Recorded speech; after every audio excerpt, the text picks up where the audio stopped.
मुझे बोलने का अवसर प्रदान किया। मैंने अभी 3 वक्ताओं के भाषण सुने, 2 की पंजाबी बहुत शानदार थी, लेकिन मैटर देश के किसानों को और देश को गुमराह करने वाला था, मान साहब का और बिट्टू भाई का। और एक बहुत अच्छी लाजवाब उर्दू में बोल करके गए हैं, लेकिन फिरका प्रस्त उनका भाषण था। आज मैच फंस गया था अभी 20 मिनट पहले जब बिट्टू भाई बोल रहे थे, तो अनुराग ठाकुर ने पूछा, जब उन्होंने कहा कि देश की मंडियों पर यह कानून लागू हो जाएगा, बहुत सिंपल तरीके से दोनों पंजाबी में ही बात कर रहे थे। अनुराग ठाकुर ने पूछा, एक मंत्री की हैसियत से हम भी पूछ सकते हैं कि कौन से धारा के, कौन से पेज के, कौन से पैराग्राफ में यह लिखा हुआ है कि मंडियों पर यह कानून लागू होगा। सिंपल सवाल, और वो कोई जवाब नहीं दे पाए। फंस गया मैच। और इसी समय पूरा देश देख रहा था, विपक्ष और पक्ष का आज मैच फंसा हुआ था कि ये जो 2 महीने से हो रहा है, आज जवाब आएगा। मुझे दुख के साथ कहना पड़ रहा है कि आज सिद्ध कर दिया कि बिट्टू भाई कि देश को आप भ्रमित कर रहे हैं। किसी भी पैराग्राफ में किसान की मंडी समिति पर यह कानून लागू नहीं होगा। और इस पर आप इतना बौखला गए कि फिर तू तो रात पर आ गए। तो मैच फंसा हुआ था आज। और जैसे वो होता ना, क्रीज में आए या नहीं आए, वो 10 बार दिखाया जाता है। ऐसे ही देश देख रहा था, जिस सभापति महोदय ऐसे ही देश देख रहा था। लेकिन आज कांग्रेस और इनके सहयोगी और बिट्टू भाई पूरी तरह आउट हो गए अनुराग ठाकुर की गुगली पर। वो मोहतरम उर्दू में बहुत अच्छा बोल करके गए। उनके अब्बा हुजूर के साथ में 3 बार MP रहा हूं। आज मुझे लग रहा है कि उनकी पढ़ाई पर ऑक्सफोर्ड और हार्वर्ड में किया गया पूरा पैसा बेकार चला गया। जमहूरियत जमहूरियत जमहूरियत, अकलियत अकलियत अकलियत, आइन आइन आइन, जिले लाही जिले लाही जिले लाही। मैं कंडेम कर रहा हूं। जो जमहूरियत की बात कर रहे हैं वो वहां पर बैठे हुए हैं जिन्होंने इमरजेंसी लगाई। वो आइन की बात वो कर रहे हैं जिन्होंने आपातकाल में और ऐसे ऐसे अपने पक्ष में संविधान संशोधन करे हैं वोटों के खातिर। और वो अकलियत की बात कर रहे हैं हाशिमपुरा और मलियाना में जब पुलिस में मेरठ में था, मैंने देखा है। तुमने तो जलते हुए मकानों की कहानी ही सुनी, मेरी इन आंखों ने जलते हुए इंसानों को देखा है। वो वहां पर बैठे हैं और अकलियत की बात कर रहे हैं। इतना खराब फिरका प्रस्त भाषण मैंने कभी नहीं सुना, इतना हार्वर्ड में पढ़ने वाले का। हिंदू और मुस्लिम के एहसासात को मत छेड़िए, दफन है जो बात उस बात को मत छेड़िए। गलतियां बाबर की थी, जुम्मन का घर फिर क्यों जले। ऐसे नाजुक वक्त में हालात को मत छेड़िए, और छेड़ना है तो छेड़िए मिलजुल कर एक जंग गरीबी के खिलाफ। दोस्त मेरे, मजहबी लगमात को मत छोड़िए। लेकिन मेरे मित्र ओवैसी जब खड़े होते हैं तो केवल फिरका परस्त बातें और हमेशा धार्मिक बातें इस प्रकार के करते हैं। आप जिले लाही जिले लाही जिले लाही कर रहे हैं। अरे भैया, उर्दू है लेकिन इसका अर्थ होता है बादशाह। देश की आजादी के बाद जब बाबा साहब भीमराव अंबेडकर अपने साथियों के साथ आइन लिख रहे थे तो उन्होंने बेगमों की नसबंदी कर दी। कोई नहीं पैदा होगा नवाब, और ना रानी के पेट से राजा पैदा होगा। अब बैलेट बक्से से गरीब जनता अपने सेवक को चुनेंगे, और जिसको आप जिले लाई कह रहे हैं वो अपने को प्रमुख सेवक कहता है और वो अपने को चौकीदार कहता है।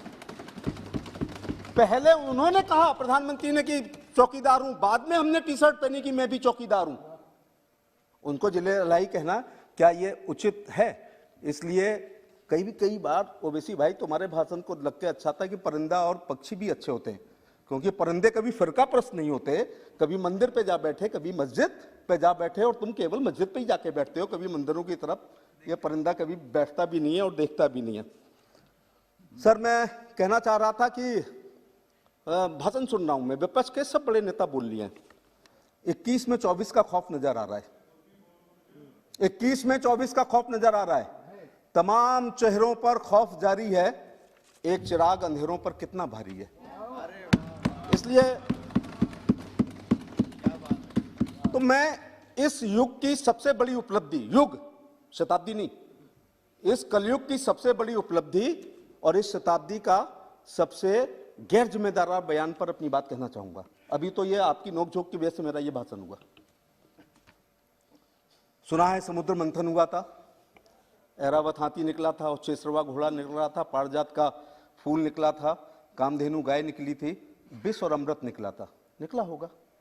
लेकिन इस कलयुग में जब वैश्विक महामारी थी, कोई एक देश की नहीं थी, तो मोदी जी के नेतृत्व में हमारे वैज्ञानिकों ने, हमारे चिकित्सकों ने जो अमृत निकाला है उसका नाम वैक्सीन है, पूरे कलयुग की। लेकिन हमारे मित्र उत्तर प्रदेश के भूतपूर्व मुख्यमंत्री, जिम्मेदार व्यक्ति का इस शताब्दी का सबसे गैर जिम्मेदाराना बयान है, उन्होंने कहा ये भाजपाई वैक्सीन है, मैं नहीं लगवाऊंगा। अच्छा, डर वाजिब है। अगर ये भाजपाई वैक्सीन है जैसा उन्होंने कहा, तो अगर वो ये लगवा देंगे तो अंत्योदय और एकात्म मानववाद की बात न करने लगे। अगर उन्होंने ये वैक्सीन लगवा ली तो एक प्रधान, एक विधान, एक संविधान की बात न करने लगे। अगर वैक्सीन लग गई और ये भाजपाई है तो 370 और 35A पे कहीं समर्थन ना कर दे, CAA की वकालत ना करने लगे, और जो प्रधानमंत्री और गृह मंत्री जी ने 3 तलाक समाप्त किया है, कहीं 3 तलाक के पक्ष में ना वैक्सीन के बाद बोलने लगे। अल्पसंख्यकों की तुष्टीकरण ना कहीं समाप्त कर दें, जाति राजनीति कहीं समाप्त ना कर दें। और मुझे तो लगता है कि इसी लोकसभा में वैक्सीन के बाद जब पहली बार आएंगे तो जय श्री राम का नारे से अपना भाषण ना शुरू कर दें। और उससे भी ज्यादा उनको डर लग रहा है कि रामलला के मंदिर का कहीं चेक ना वो काट दें, इसलिए वो इस वैक्सीन को लगाने से मना कर रहे हैं। लेकिन मैं गंभीरता के साथ एक बात कह रहा हूं। बागल जी प्लीज, अभी तो शुरू किया सर, तो अभी तो शुरुआत है सर। तो मैं ये कहना चाह रहा था, no more than 20 speakers are more than 20। Leader lead करता है, उनकी भी फॉलोइंग है, उनके कपड़ों की नकल होती है। वो काली जैकेट पहनते हैं तो उनके अनुयायी काली जैकेट पहनते हैं। अगर उन्होंने नहीं लगाई तो क्या आप कभी इस लड़ाई को जीत पाएंगे? अगर एक भी बच्चा पोलियो की वैक्सीन नहीं लगाएगा तो ये संक्रमण होता जाएगा। ऐसे एक भी प्रोटोकॉल के अनुसार जिनको लगनी है, अगर इनकी बात लगा लेंगे तो हम ये लड़ाई हार जाएंगे। इसलिए मैं साथियों कहना चाहूंगा, हाँ आपको भी याद कर लूं, मैं जब छोटा था तो एक नारा सुना था, और वो अनुराग भाई नारा मालूम क्या था? 2 शब्दों के एक नारे ने खेल कर दिया, गरीबी हटाओ। इनकी दादी के जमाने में गरीबी तो नहीं हटी, आप मालदार हो गए। गरीबी आप हटा ही नहीं सकते। 5वीं पीढ़ी है राहुल जी की, जो चांदी की चम्मच लेकर के पैदा हुए हैं। मैं मोतीलाल जी का नाम नहीं ले सकता क्योंकि सदन में जवाहरलाल नेहरू, इंदिरा गांधी, राजीव गांधी 5वीं पीढ़ी है, और 5वीं पीढ़ी बर्बाद भी कर देती है, ऐसा भी कहा जाता है। 5वीं पीढ़ी बर्बाद भी कर देती है। तो आपने कहा गरीबी हटाओ।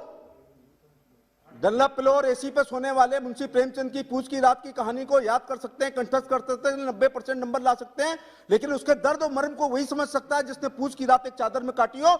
नरेंद्र मोदी उसी परिवार से आते हैं, इसलिए गरीब कल्याणकारी योजनाएं होती हैं।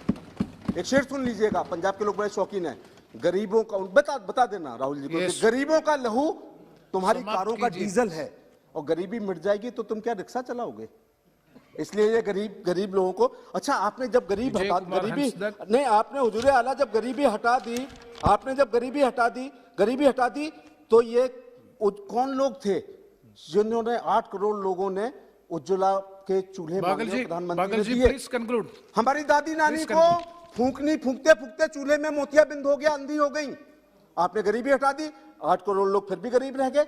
आपने गरीबी हटा दी, 41 करोड़ लोग जिन्होंने बैंक की शाखा नहीं देखी थी, राष्ट्रीयकरण बैंकों का आपने किया, लेकिन 41 करोड़ लोग। Yes, I do agree, but and I'm a very junior member. I should also have time. Yes, please conclude, please. मैं सर पढ़ूंगा नहीं, बिल्कुल मैं आपकी आंख में आंख डालकर आज बात करूंगा। तो 8 करोड़ लोग गरीब फिर भी रह गए, जबकि मिसेस गांधी ने गरीबी हटाओ को बात नारा किया। 41 करोड़ लोगों ने बैंकों का राष्ट्रीयकरण आपने किया, लेकिन बैंक की शक्ल आपने देखने नहीं दी। मौत का कोई मुआवजा नहीं होता है। एक शेर है कि मैं अपने बच्चों के खातिर जान ही दे देता, लेकिन गरीब की जान का मुआवजा कम है। मोदी जी ने 2 लाख रुपए, अगर कोई देवी आपदा में मरेगा तो केवल 3 नए पैसे प्रतिदिन के बीमा पर, सर जो सिक्का आपने बंद कर दिया है फाइनेंस वालों ने, उस 3 पैसे प्रतिदिन के हिसाब से 12 रुपए सालाना के हिसाब से 2 करोड़ रुपए मिलेगा। और इसी प्रकार से 9 करोड़ लोगों को 11, इस प्रकार से 21 करोड़ 2 लाख रुपए मिलेगा। No, please. Shall I start, sir?